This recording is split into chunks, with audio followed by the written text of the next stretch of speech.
Yo, wait.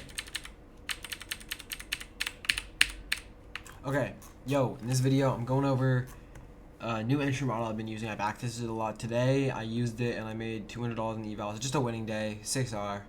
I was low risk though, because it's Friday. And on the eval, I did 5R, and I'll explain why I took it. But first up, the entry model, all it is it's OTE and standard deviation. Now, we want to see a protected high. So we want this to be protected, and because we don't want us to go above this, and we want this low to be a draw on liquidity, or this doesn't need to be a draw on liquidity. We just want this to be a projectable range with OTE. So that what you do is you project the range with OTE, get your OTE out, and then you want a leg at the bottom of it to project standard deviation. Now you want your reversal deviations to be aligned with the OTE. Now that you have that, you want to look and wait for a price to come into this, and you want price to either just make a standard deviation leg that you can project downwards and you can see if it aligns with the low, or just give you -2 as your target, or I mean either way you're still going to project this as your targets, but you want to see it, you want to enter on the OTE here. Now today I look limited, but I'll explain why. It was really good criteria and why I limited. But yeah, so basically, okay, going into the day, coming in, also go over a trade I took last night, which I posted on my TikTok, and I got break even on, but it was using the same entry model, so I figured it's good. So okay, going into last night, open up Christmas night. I was actually on my phone, low key being kind of a bum at the Christmas function because I wanted to catch a trade. I wanted to get a winning day. So fucking call me a bum, whatever. I don't give a fuck. Wait. Yeah, I don't even know what I caught. I caught like long somewhere, and then it just went down to my break-even point, and I was in profit for I was in for 3 fucking cons, dude. Cause I'm a dog. I'm a dog. Yeah, I'm not really sure where I got into longs. I think it was somewhere here. Doesn't really matter. I low-key forget completely, if I'm being real. But that's just how fucking wait. Yeah, it was like right here, I think, right? I had this high standard deviation to this low. The 2 was lining up with, I think it was, I'm not sure what range I was using for OT. Maybe it was, I don't even know if I was using, what range I was using. Wasn't using this one. I was using, yeah, I was definitely using this because basically the 2 aligned perfectly with the 705, and I was being stupid, so I kind of just limited this bitch. And I think, yeah, I just limited it with like a 3-point stop because look at the fucking volatility here, dude. I wasn't for 3 cons, so I just ended with a 3.5 stop because that's what Shuda does. And I was targeting these equal highs for 32 points, 9R, but got stopped at a break even. Now, that's just an example. Anyways, back into the recap of what actually is important today. So,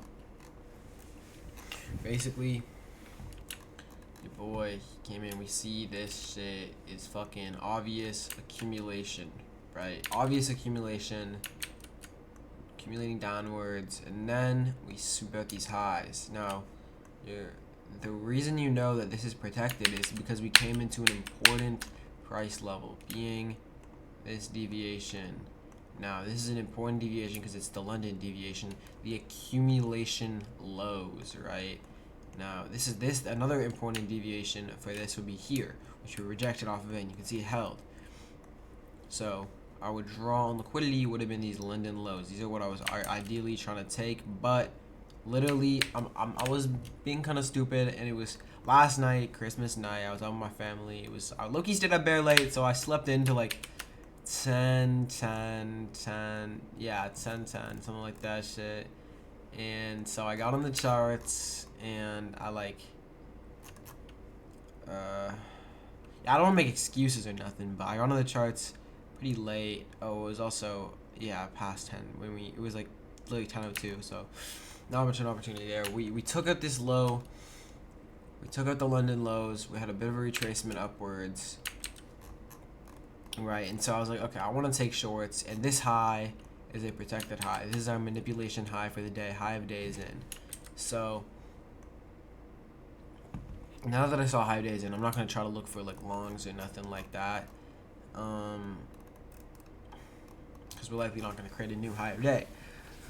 So I was like, okay, I want to catch shorts. I'm probably think we could continue lower because it's Friday, and Fridays usually will just shoot down in one direction or shoot in one direction. So we should expand lower. Right now, we still have this unfilled weekly opening gap. So I wasn't obviously targeting that because it's a very far drawn liquidity. So it's like, okay, we have this range right here. This high is protected, so I marked out the range, and I saw we had this really nice deviation, which aligned the 705 aligned perfectly with the 705. Now you see my limit; it's above this. So, what was I looking at? Now, go back in time. Fuck. If we go back in time and look at the 4 hour, oh my goodness, what do we have? 4 hour wick CE. So it was right near my level. So this is the only reason I limited. Originally, I was going to just limit the -2 with a 10-point stop, but I saw that wick CE and it was literally like, fuck, why did I take that off my chart? I saw that wick CE and I was like, okay, well that's the same risk, but like slightly less. I was like, okay, if this shit doesn't hit, we're cooked anyways. So might as well just do a 5-point stop on this. And this shit should hit. I was like super confident in this because it was super nice. It was also aligned with order block, and we were setting up to have an SMT here. So I was like, okay, this is clean as fuck. I was even tempted to enter on this high, but I didn't. Probably should have, but it doesn't matter. We also had an SMT with here. So then we came up, and we even had this low got put in. So I was anticipating this swing low here. So I was like, okay, this is probably gonna be a swing, and I got my limit was right here on the funded. I was gonna target these lows or these, but I just targeted this for consistency, or not consistency, for a winning day, because I just wanted a winning day, to be honest with you. And I was only on 3 micros, so didn't really need a home. Didn't really need a home run. I wasn't like gonna try to take a home run on 3 micros. There's no point. It's like no profit for like that much, but got my profit in. I hit my TP pretty fast on this, and we had an SMT. Probably could have targeted like this, like the -2 or the -2.25. This low was really clean, to be honest, as a draw, because it was right like below the -2s, but I didn't. And then we just retraced. Came in at -3.5. And this is how I got stopped out on my eval. I was in this trade for so fucking long. I was in this trade for like 2 hours. Yeah. Came into this and we created a double stage. So I was like, okay, I'm just gonna trail to this high, trailed, and the line got stopped the fuck out, and we still have yet to run this draw on liquidity, but this was my full TP on this. So yeah.